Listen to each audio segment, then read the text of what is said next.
Welcome to The Explainer. Today, we're exploring something that is absolutely everywhere, yet somehow almost totally invisible to the naked eye. Have you ever felt like your physical body is just present in a room? Like maybe you're sitting on the edge of your bed or staring out the window of a bus, but something deep inside of you has just quietly stepped away? Well, today, we are looking at the hidden psychological impacts of prolonged emotional overwhelm. We're going to explore the science and the silent reality of what actually happens when you've been holding on to way too much for way too long. Okay, let's dive into this. It often starts with just a single, super simple question from a friend or a coworker. You might be navigating a completely chaotic family dinner or watching a major project literally fall apart at work, and someone turns to you and asks, "Why are you so calm all the time?"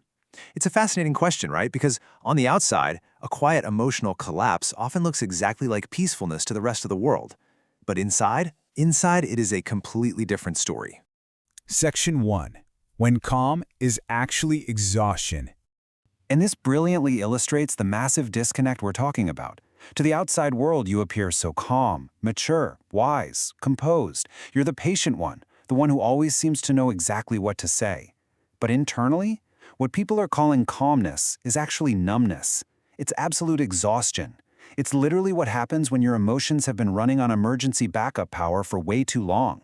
I mean, think about it. That perceived maturity didn't always come from some gentle, guided progression through life. Sometimes it came from being forced to adapt to situations that were just way too heavy for your age or your heart. Section 2. How your nervous system adapts. So to understand why this happens, we really have to look at nervous system adaptation. Basically, this is the biological process where your mind builds these intense defenses and learns that uncertainty equals danger. Your amygdala, which is basically the brain's ancient alarm system, it doesn't always distinguish between a modern everyday stressor and, say, a physical predator. It just becomes hypervigilant to help you survive repeated stress. The overwhelming feelings you might have, they aren't character flaws. Actually, your mind is being highly intelligent. It's building complex psychological defenses and learning pattern recognition for one simple reason: to protect you. Now, what's really interesting about this slide is how these biological survival mechanisms show up in our everyday lives. You might find yourself constantly overthinking or intensely scanning someone's tone of voice on a quick 2-minute phone call. You're always preparing for problems way before they happen. Or you feel strangely uneasy when things are actually going well. Maybe you log into a Zoom meeting and you can instantly sense the tension in the virtual room before a single person even says hello. People often mislabel this as simple intuition. And yeah, it is a form of intuition, but it's one deeply, deeply rooted in survival. I want to pause here for a second and just let this architectural metaphor sink in. Old defenses linger like old architecture hidden underneath a renovated building. It's such a striking image, isn't it? You see, even when your life finally gets safer and the immediate threat is completely gone, your biological defenses don't just pack up their bags and instantly disappear. No, they linger. They stay built right into your foundation, constantly humming away in the background. Section 3. The hidden cost of strength. Because these ingrained survival traits stick around, they end up creating this really heavy dichotomy.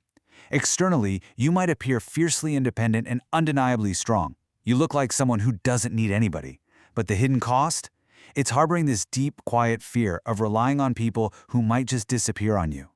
The perceived strength that everyone else admires is so often born out of sheer survival necessity, not some natural, gentle choice you made. And man, this creates such a lonely burden of hyperempathy. Because you are so highly attuned to danger and discomfort, you end up becoming the person everyone else leans on. You notice when someone's "I'm fine" doesn't actually mean they are fine.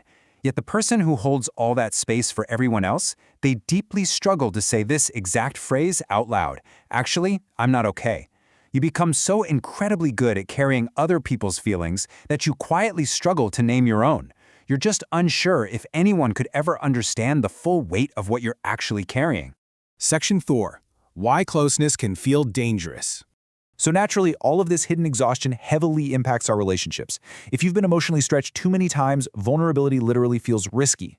You might find yourself opening up very slowly, apologizing way too quickly, staying quiet about your own needs, and trying desperately just not to be a burden. You might even catch yourself bracing for things to go wrong during moments that are supposed to be completely safe and happy. Why?